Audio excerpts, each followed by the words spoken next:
How about we build 3 more projects using cedar pickets? Let's begin. Now normally I usually like to keep the project I'm building a little bit of a secret until the end so that you can learn the process along the way and you can kind of just guess and kind of figure out what it is as it goes. But for this project, for number 1, I'm going to give you a little bit of a hint. This is going to be for your house, and depending on how your house is designed, you might need 3 or 4 pickets. I've cut down 3 pieces at 44 inches, but depending on your house, you may need this a little bit longer or a little bit shorter. I also cut down 2 pieces at 17 inches. Now we're going to lay out the boards so they're side by side and we can kind of look at the color combination here. In my case, I have 2 lighter boards and 1 darker board, so I'll put the darker board in the center so it just looks a little bit better. Now we want to make sure they are about even on the ends, and then about spaced 1/4 of an inch in between each one. This does not have to be perfect, we're just trying to get it close. Then grab the 17-inch boards and we're going to place them across the 44.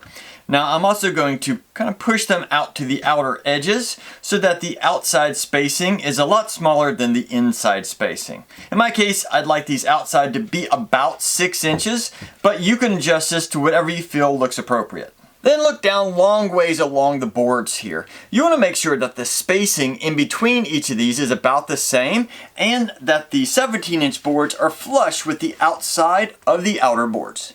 At this point, I'd probably take a pencil and just gently make some marks along each side of the 17-inch boards just in case something gets moved around, you can easily put it back. Then I would take either nails or screws and make sure I put 2 going through the top board into the bottom boards below into each one. That way everything will be nice and secure. And if you haven't guessed already, we have some great looking shutters. Now of course you're going to need to build 2 of these for each of your windows, and your windows may be a little taller or a little shorter and you have to adjust for that as well. Now this is a rustic look. If you don't like it, you can always sand this down and put a clear coat on top of it, and then that grain structure will look really nice. Or you could even just paint these to whatever color you would like. Depends on what you want for your house. For project number 2, we're going to need 1 board, or in my case, I have a bunch of scraps left over from the previous projects, and if you do too, let's utilize those. But otherwise, 1 board. You'll need 2 boards cut down to 10 inches. 1 cut to 8 inches. One of these is going to be 9 inches long by 4 inches wide. This one's going to be 8 inches long by 4 inches wide. This is 4 inches by 4 1/4 and 4 inches by 1 inch. Next we're going to grab the 2 10-inch boards. And we need to cut an angle on one end. Now I want one side to stay at 10 inches, but I want the other side to be at 8 inches. So we're going to have an angle cut across this way.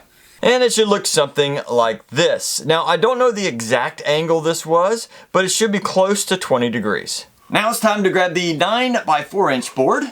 And we want to come up 6 inches from the bottom, making sure we're centered side to side, and make a hole.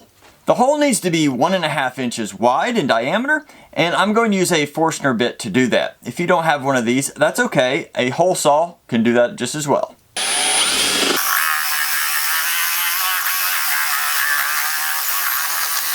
It's now time to do a temporary assembly just to see how everything is going together. We're going to start with the 4 by 4 1/4. Now we're going to have the 4 inch going side to side. Then grab the 4 by 8. We want to put it on the back, and the 4 by 9 with the hole in it right there on the front.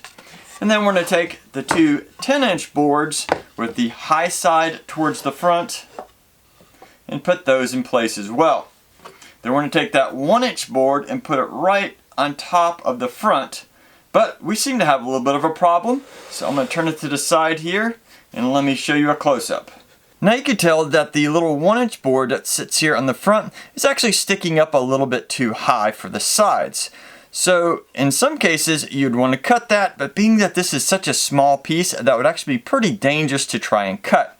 Since this is cedar, let's actually take some sandpaper, put it on a flat surface, and you can actually sand it pretty quickly to get that edge knocked down. And once you get that to the same angle as the sides, then we can go further. And after a bunch of sanding, you should be able to have it looking pretty close. Now, of course, this does not have to be perfect. The whole setup here is going to look kind of rustic, so it doesn't have to be perfect. And don't forget, we need to test fit the top as well. We want it to be close to flush on the back, but the front is going to have a nice little overhang. And that looks pretty good. We finally reached the point where we need to start assembling everything together. Now, as we do this, one thing to keep in mind is we do not want to attach the board that has the hole in it. The little piece that goes above it, yes, but not the one with the hole. And to do this, you can use nails or screws. That is totally up to you. When you're attaching the top, you're going to have a little bit of overlap on each side. So just make sure you even that up so it looks nice. Now, if you haven't guessed already, this is going to be a birdhouse, but I don't want it to look like your standard birdhouse. Most of them open like this whenever you need to remove the nests. I want to do something different, and actually let's put some hinges on this and open it up from the side. I think that'll look really cool. And then maybe a little doorknob or something over here on the side to really make it stand out. I found these hinges at a discount store, and they may be a little bit big for this project, but I love the rustic look to it, and it should go well with the cedar. And with the hinges now in place, it is starting to look really good. Now, I've noticed when I go to open this and I go to close it, it drags a little bit. In those cases, we may need to do a little bit of sanding on the door, or maybe even on the inner side of the wall here, just so it closes really easily. But for now, I'm not going to worry about that. Now, let's make a little handle. Now, I cut down another little piece of scrap wood, and I'm going to put it probably about right in there, and it's going to serve two purposes. One, it's going to look like a little door handle for the door, and two, it'll allow me to pivot it so that I can open the door and clean it whenever I need to. And here is the final result. Not only is it a birdhouse, it kind of looks like an old outhouse to me. But you could always put maybe a little moon shape in here, cut out, and kind of resemble it a little bit more. I really like it. The best part is you can swing this out of the way, get inside, clean it out, close it up, and that acts as the latch as well. Now, since we're dealing with a small piece of wood here, if that ever breaks on you, you can always replace it with maybe like a bent nail to do the same thing. But overall, it's a really simple outhouse birdhouse.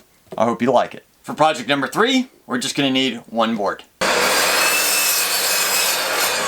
You'll need 2 pieces at 26 inches and 2 pieces at 3 inches. Now grab one of the 26-inch boards, a measuring tape, and a pencil, because we need to make a mark at 3 inches, 8 inches, 13, 18, and 23 inches.